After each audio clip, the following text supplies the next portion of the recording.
A deal on Dickens, who could resist? A stack of Austen, warmly kissed. Golden Age crime tales twist and turn, every page a treasure to learn.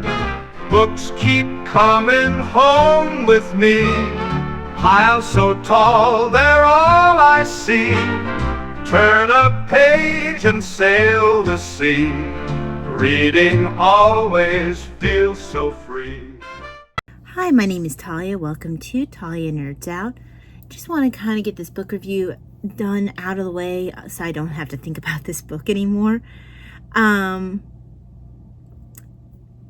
guess if you've been following on Goodreads or some of the other places, maybe if you've seen my community posts, you probably already know what book I'm talking about. I think I talked about it a little bit at the beginning of the month as well. This is The Tragedy of Benedict Arnold by Joyce Lee Malcolm. I got about, how far did I get in here? I got 136 pages. Actually, I finished page 136 just about. And I just couldn't do it anymore.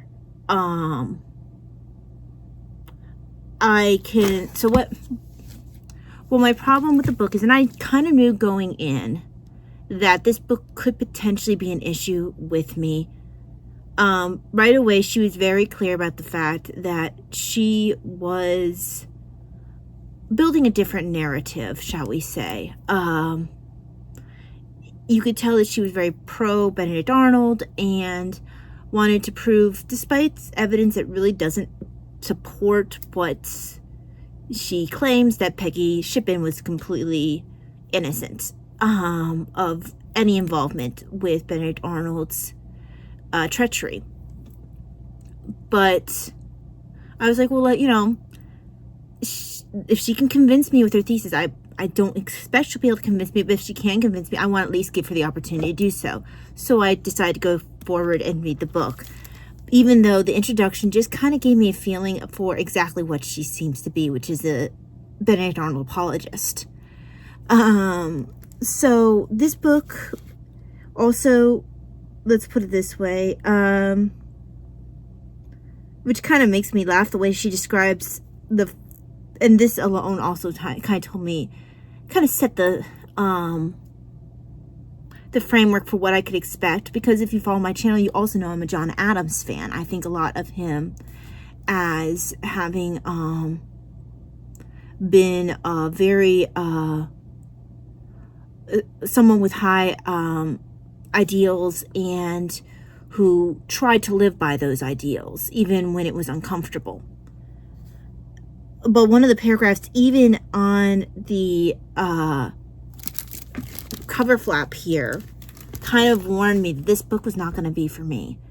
Throughout, Malcolm weaves in portraits of Arnold's great allies, George Washington, General Schuyler, Arnold's beautiful and beloved wife, Peggy Shippen, and others, as well as his unrelenting enemy, John Adams, which, I'm at the point where we're signing the treaty with the British, where John Adams is involved with that, with Franklin and John Jay in the John Adams biography. For being Benedict Arnold's unrelenting enemy, Benedict Arnold's barely mentioned. Like, he's mentioned in passing. Apparently he's such an unrelenting enemy of Benedict Arnold's that Benedict Arnold was barely a footnote in John and Adam's story. When did he have time? I think he was even in France when they found out about Benedict Arnold's betrayal. So no, I know, that's it. He was in the Netherlands. So he had been in France and then in the Netherlands. So when was he having time to be Benedict Arnold's unrelenting enemy? I mean, the facts don't match your claim, my dear. The timeline doesn't match up for him to be an unrelenting enemy. Okay, this is going to be a mean review because I spent the entire time hating every minute I spent reading this book. I tried so hard to give her a chance, and I couldn't do it. I couldn't do it anymore. So his unrelenting enemy, John Adams, General Horatio Gates, which I understand that there could be some issue with Horatio Gates. Washington also had some issues with Horatio Gates. British General Clinton, and master spy John Andre, which I don't know that you can. I guess the only one he's being painted as the unrelenting enemy is John Adams, which is wild to me. So they're trying to shed a new light on this man, as well as the nuance and complicated time in which he lived. Code for, I am trying to blame everyone else but him for his faults and the actions he took. I do believe that you can provide background, provide nuance about a complicated historical character, and not write the epic, heroic tragedy of Benedict Arnold, which this is what this felt like. So just the flap alone kind of immediately puts the my back up, because I was like, oh no, you are going to be twisting and mangling facts to suit your purposes. You have an agenda, and I'm going to hate this. But I'll try. I was like, I'll try to give you a chance.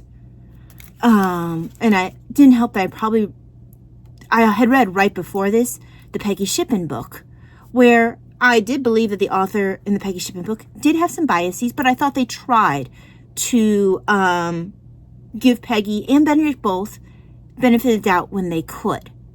So, headed into this book, which was kind of a nightmare in my opinion. I don't know how it's rated as highly as it is on Goodreads. Do people just accept authors telling them, this is the way things are? Yeah. Is that just like, do people just accept that and be like, okay, because you say so? Nah. Let me go through the positive first. What little bit of positive I found in this book. I think the woman can research. I think this author can research. I appreciated her bibliography. I'll probably copy her bibliography and save it so I can make use of it.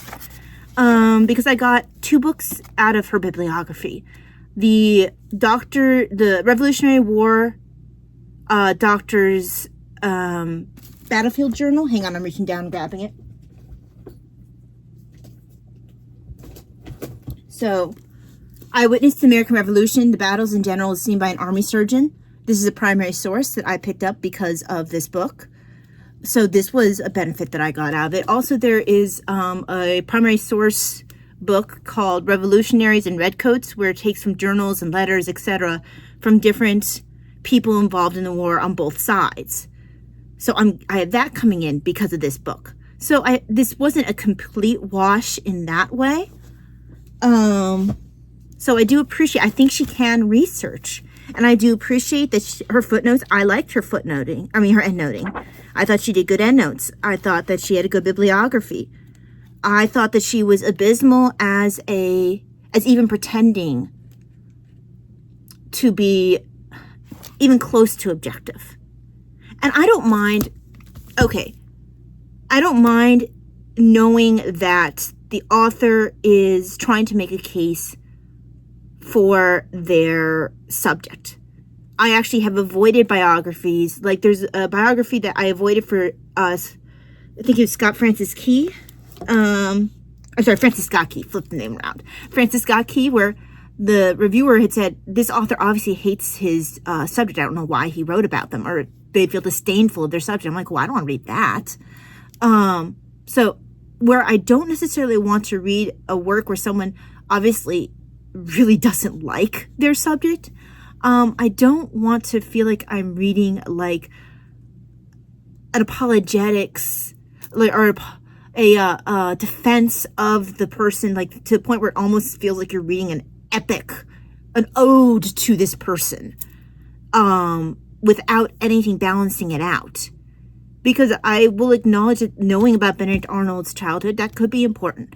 I acknowledge that we should hear about the ways that he was heroic. But I don't think that it is appropriate to brush over areas where he was at fault, to kind of slide past any personal faults of his, make excuses for him constantly, to blame others, blame his circumstances, blame anyone but Arnold. I mean, heaven forbid you blame Arnold. And there were just, I think the two sentences that finally broke me. Actually, I had several marks in here, but so like you have points here where he says that he was generally disliked by Congress, where soldiers, especially popular ones, unwilling to spend time courting delegates were regarded with suspicion. Because he was held in high esteem by Washington General Schuyler, his enemies were regarded him as an enemy. Now, I sat there and I was like, source? You didn't provide a source for that. And the author does have a bad habit of doing this, of like painting a general opinion, presenting her opinion as if it is fact, and then not supporting it. And I know I just praised her endnotes. In areas, her endnotes were quite nice, and they were nicely put together. But then she would want you to believe this thing and not support it. I'm sorry, we have letters from Congress members. We have their journals. We have enough of a paper trail to actually prove points. If you can't prove your point, don't be putting stuff in there like it's fact. Especially when you already have me wondering about knowing that you're incredibly biased. The author doesn't even like pretend to like put on the veneer of being unbiased, or at least attempt to some sort of levelness. Like, I don't feel like she attempts it at all. I don't know why her book's rated any, like, I don't think it deserves the higher rating. I think she's like a 3.8, maybe a 4-star on Goodreads. Like, she doesn't deserve that. I think she deserves much lower. Then, like, there's,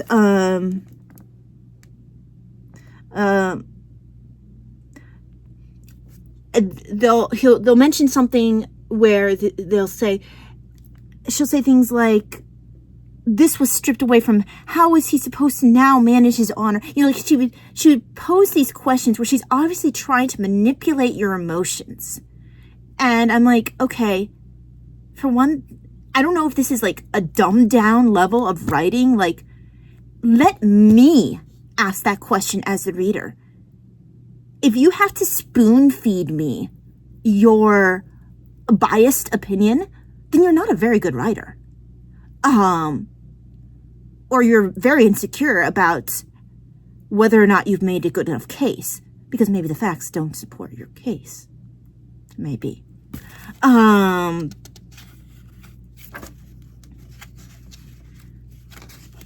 I fully acknowledged that my back was already up just because of the introduction and the cover, the flap on the cover, because I could see where this was blowing, but I tried really hard to take it as it was, except that she had a bias, as long as I could, as long as it wasn't too annoying, you know. But like, there were some interesting things about, you know, the drinking laws in Connecticut. I think it was Connecticut specifically.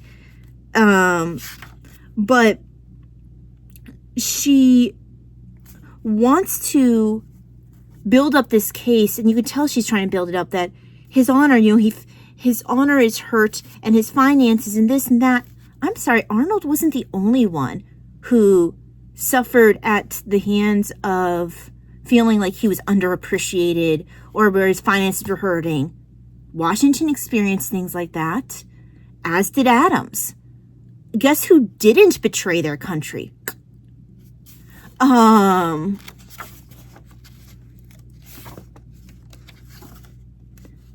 you could argue there might have been extenuating circumstances insofar as that he was trying to win Peggy Shippen, and that's why he felt like he needed to spend more money. Well, that sounds like he didn't. I'm sorry, sometimes you don't get what you want. Sometimes the timing is not now. And if you can't afford to keep her in the life that she's used to, maybe that's not the marriage for you. And some of the decisions that I just remember from the Peggy Shippen book, even decisions that he makes later on, where he chooses to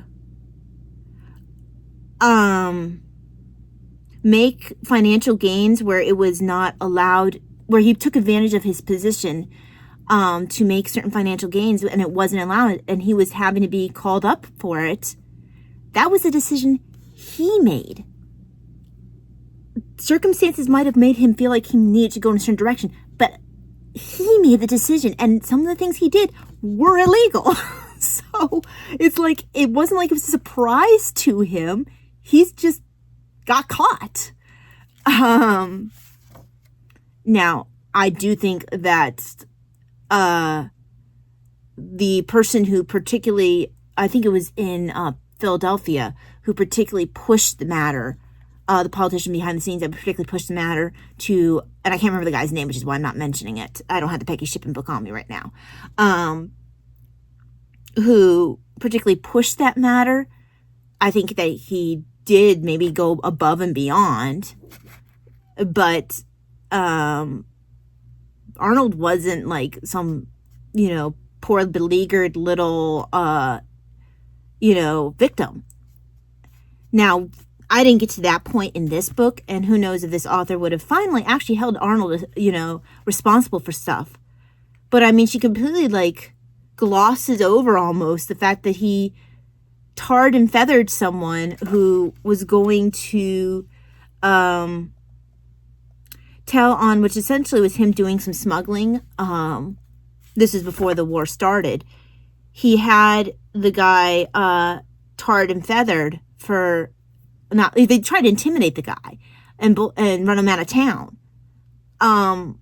That would have been a very good time to actually provide real nuance to Benedict Arnold. But no, that just kind of got skipped over. She mentioned it, but then moved on as quickly as possible.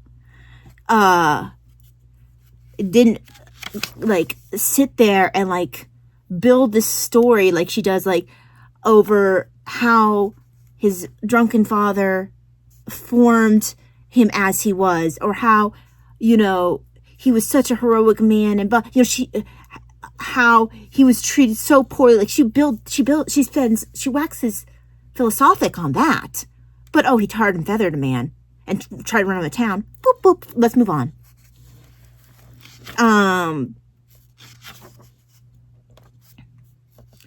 Then there was other things in here. I think the last. I'm just checking some of my notes that I have here. This one here, where she says something here, which kind of made me look at it and be like, really, that's your take on that? So it's talking about how, in order to be paid back, he chose to put forth money to finance an expedition for the cause.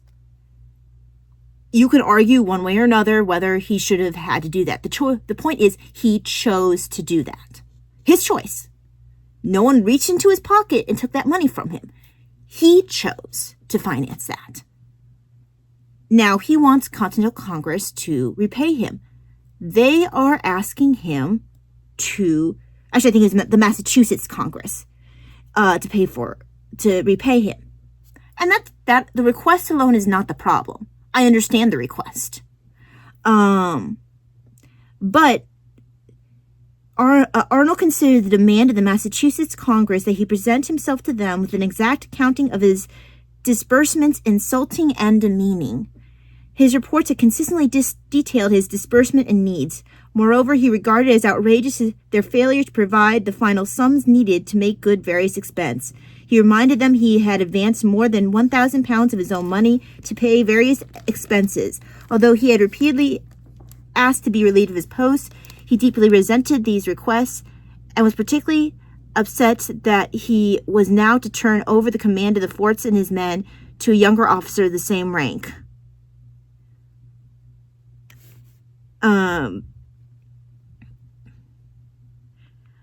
That, for one thing, I'm like, oh, how, for one thing, that's pretty petty to be offended that someone's asking you to make an accounting. How do you expect them to pay you if you aren't willing to put in the work for them to pay you? Like, make the darn accounting, get over yourself. That's a him problem. And again, this is kind of worded in a way that doesn't make it sound like it's a him problem. It's kind of sounds like she's on his side. And the same thing with, I don't know the author intended us to read as I do the fact that he repeatedly asked to be relieved of his his posts. He's then offended when he's asked to turn over his post because it wasn't who he would have chosen. It's just like, you can't be made happy, can you?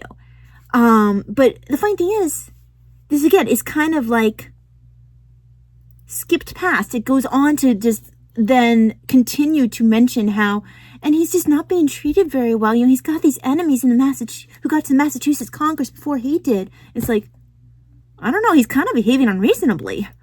I mean, yeah, he might have people who were saying things about him that were not as he would have liked, but he wasn't being reasonable either. And then the other part here that made me roll my eyes, he had spent a good deal of his own funds to pay for the supplies his men needed at Ticonderoga, excuse me. Ticonderoga? Yeah. Ticonderoga. There. He asked to be reimbursed, but the Massachusetts Provincial Congress is more interested in accounting for every penny of the public funds used for the campaign. Oh, horror! How dare they want to account for public funds and what they do with it? How terrible! Oh no! It's like, how biased can you be? And it's not like the author isn't saying this in such a way that feels like she's kind of mocking Arnold's point of view, or even just like stating that this is Arnold's point of view. Gulled by the attacks on Arnold, the provincial Congress is exceptionally suspicious of his every expense. So they're presenting it like this is the Congress's problem. Like, they're spending other people's money. This is the public funds. This is what they have available to them to fund the war thus far, the war effort thus far. Why should they take his word without accounting for every penny? Are you insane? The author makes it sound like this is completely unreasonable, where it's like the most reasonable thing that Congress could have asked. Like, come on now. It might not have been the answer he wanted. It might not have happened in the timeliness he wanted, but he chose to spend the money. He could have chosen not to, and not to take on the command. He chose to do both of those things. He chose to take command and he chose to spend the money. He also has chosen to take offense that he's being asked to reasonably make an accounting for the money he expects them to pay him. The only unreasonable thing here is Arnold, but the author agrees with him. It's insane.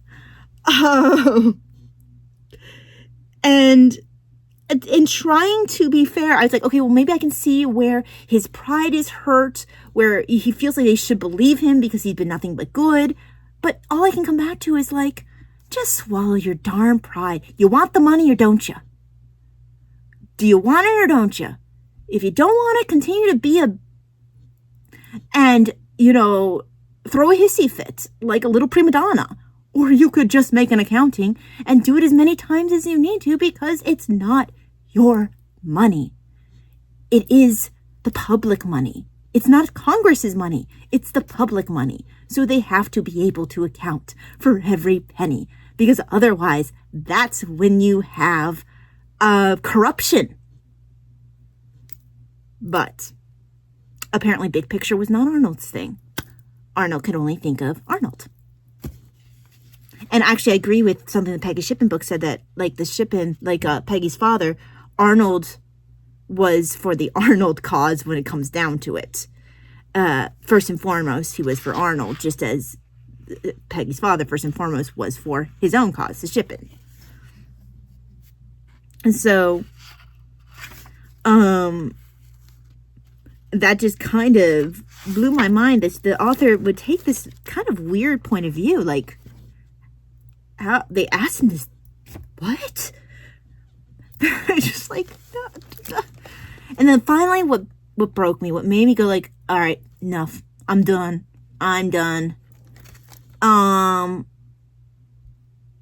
It was right after his injury at, when they were trying to take Quebec. And, you know, Montgomery, who I was sad to see die, because he didn't even want to be in the war. He wanted to live peacefully, but he was needed, and so he went where he was called, and he ended up dying. And I do feel like, leading into this, Arnold's heroism is shown well. But then comes this paragraph, and I'm like, I'm done. I can't read this tripe anymore. Let me get my nice, dramatic, epic voice, because this reads like it is supposed to be a dramatic, heroic poem. How is one to explain the courage, dedication, and fortitude of Benedict Arnold, the proud, determined, seafaring merchant from New Haven? How account for the military brilliance, the confidence to lead, the ability to inspire men, to see military opportunities and dare to take them?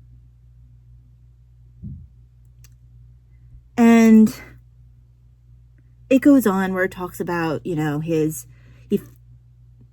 may have felt he had little to live for except the cause for which he was fiercely dedicated. Perhaps it was simply his trust in Providence. And it continues on there. But that 2-sentence query, I was done. What fangirl, gushing tripe. Yuck. Ugh. Like, is this a historian, or is this like Benedict Arnold's little cheerleader? I mean, seriously. I like John Adams.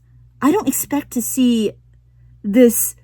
Okay, if you have to tell me, describe to me Benedict Arnold in these heroic, sweeping statements, sweeping theories, queries.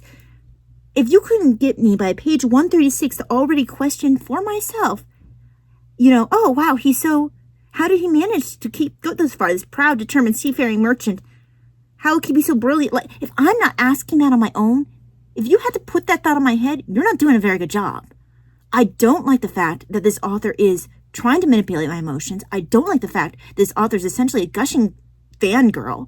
I don't like the fact that she has no ability to be even remotely unbiased. I say in my very, very biased review against her book. I feel like she is incapable of showing him in anything else but sweeping heroic terms. How is she going to handle his treachery later? Is she just going to turn a corner and be either make excuses for him then as well? And it just blows my mind. People go oh, she provides such a nuanced point of view. Nuance? Where's the nuance? What nuance? This is a fan fiction of oh, not even a fan fiction's not fair. This is a fangirling, a building up of Benedict Arnold to epic heroic proportions where, yes, the man could perform some heroic acts. I have no problem acknowledging where he was heroic. I do have a problem when the author of my history book is gushing like a little fangirl. Like, oh my gosh, this is insane. I have not read a history book so poorly formed in a while. Like one that is so incapable of even attempting to appear unbiased. Like, you can put forth a thesis without sounding ridiculous. Do people really desperately need people to spoon feed opinions to them where they give tripe like this 4 stars? I couldn't finish it. This book is, including the endnotes, about 410 pages long. I got to page 136 and I read the endnotes for each chapter. So let's say, including my endnotes that I read, so 2, 4, 6, 8, 10, 12, hang on, not that far, hold on. 10, let me see what the name of this chapter is. This is 21 for chapter 12. Okay. So 2, 4, 6, 8, 10, 12, 14. Okay, so I read 15 pages of endnotes plus 136 pages of the book. I think I gave this book more than a fair chance for something I thoroughly disliked so much. But when I saw that she couldn't even attempt to write like a professional, to be quite honest with you, this reads like something I would read in a school paper. Like, I don't expect to read in a professional history book someone lionizing to this extent, to a point where you're almost feel like you're writing a heroic poem of like the Odyssey or something, and you're like being like like you're the narrator asking the audience, how was he so great? I don't know. It's amazing how he was so great. Don't tell me he's so great. Show me he's so great. Let me build that opinion. If you have to try to pull at my heartstrings constantly and do it in such a way like, oh, feel so sorry for poor Benedict Arnold. His father was an alcoholic. He had to live with the shame of that. You know, even though he did get to put in a nice, supportive area where they helped him get a really good position as a pharmacist. But, poor Benedict Arnold, he had it rough early. And then, okay, so you acknowledge, okay, poor Benedict Arnold had it rough early. Stop, waxing constantly about it.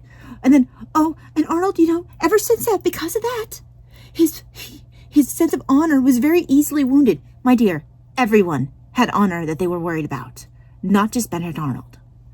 And then, and poor Benedict Arnold, the infighting, everyone was all against him.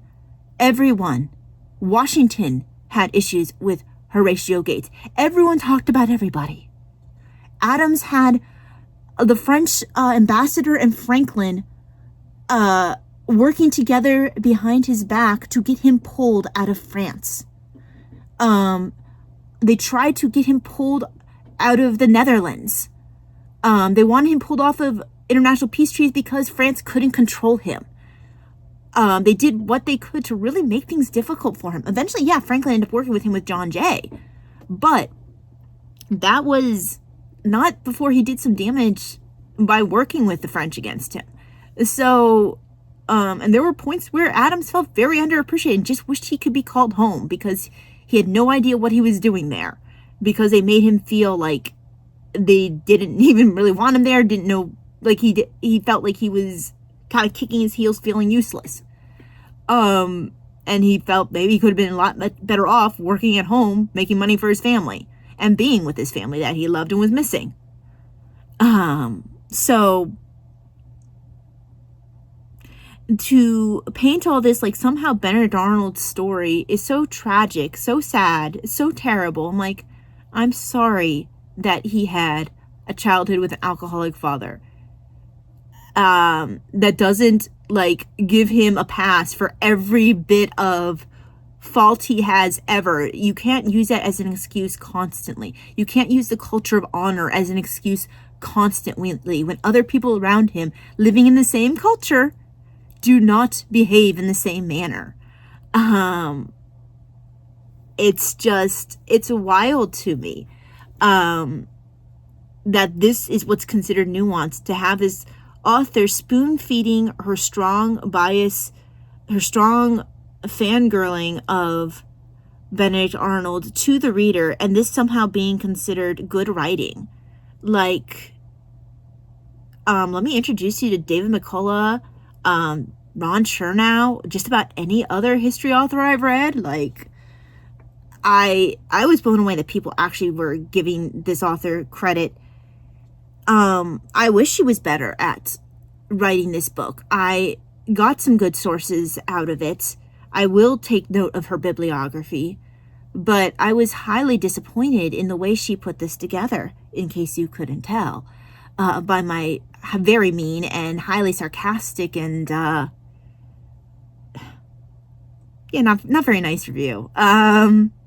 I gave it 2 stars simply because I did want to give her credit for her bibliography. I did want to give her credit for where her endnotes were nice. But I don't think that her writing deserves the credit. I think that those who... someone mentioned in the reviews that where you can tell that sometimes, like, for example, Ron Chernow might make excuses sometimes for Alexander Hamilton. He doesn't do so in such an incredibly biased way as this author does. And I haven't yet read Ron Chernow's Alexander Hamilton, so I'll make my own opinion when I get to that point. But I wouldn't be surprised that you might see Chernow give opinions regarding Alexander Hamilton where it might appear that he gives excuses, but still manages to maintain at least a veneer of being somewhat unbiased, because he managed that with Washington, and it's hard to write an unbiased biography of Washington. And I don't expect an author to be completely unbiased when they write a history book. You're going to come at it from a certain point of view, obviously. What I mind is when you're trying to push a narrative, when you're trying to do so in such a way that is manipulative, i.e. trying to manipulate my emotions, trying to tell me that this person is this, instead of showing me that this person is this. Because if you had to tell me that this is a proud, determined seafaring merchant who is militarily brilliant, who has the confidence to leave, ability to inspire men to see military opportunities and dare to take them, he's so amazing. If you had to tell me that, then I question how true that actually is. Show me. You're using an awful lot of descriptors. That's not very high level writing skills right there. I don't know how you got that past. That's insane. So yes, I am disappointed in this book, but not ultimately surprised. Will I pick up another book on Benedict Arnold? Peggy Shippen's book might have been enough for me, to be quite honest with you. I'm not sure if I'd have to be really certain I'm not reading another apologetic, like a book of a fan girl, fanboy, whatever, of him. Because I don't necessarily want one that's just going to paint like every aspect of his life as being evil either. Because I know that a book can go very much that other way too. Because he was a hero, a war hero for our side before he decided to make his choice. I can only imagine how this author is going to like go over the top on Peggy with how much she's going over the top on Benedict. So, yeah. Would I recommend this book? Absolutely not. Don't waste your time. read the Peggy Shippen book that's called Treacherous Beauty. I would recommend that much more. I will not be reading anything else by Joyce Lee Malcolm. I don't think that she is capable of writing a good history book, if this is any indication of her skills. So yeah, once I get my bibliography off of this will be leaving my door, because I do not want this taking up any more space in my house, in my line of sight, in my vicinity. In my thoughts, I want it gone. Because I just can't stand it. I'll have to see where she puts her final bibliography, if I just have to scour the endnotes, or if she actually provides a true bibliography list, because some books just put in the endnotes and I have to pull it from there. It looks like she might do that. So, yeah. So that's it for this rant.